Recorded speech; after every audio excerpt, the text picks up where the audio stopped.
How often do you need to lubricate a garage door?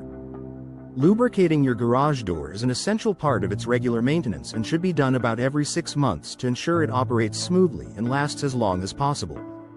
Over time, the moving parts of your garage door, such as the rollers, hinges, and tracks, can accumulate dust and debris, causing wear and tear or even noisy operation. A high-quality silicone-based lubricant or lithium grease is ideal for this job, as these products reduce friction without attracting dirt. Start by cleaning the tracks with a dry cloth. Avoid using lubricant here, as it can cause buildup. Focus on applying lubricant to the rollers, hinges, and springs, as these components do most of the heavy lifting. Pay extra attention to the torsion spring and bearing plates, as these parts help balance the door. Don't forget to lubricate the lock and armbar if your door has them. Regular lubrication not only prevents squeaks and grinding noises but also minimizes strain on your opener, reducing the risk of costly repairs.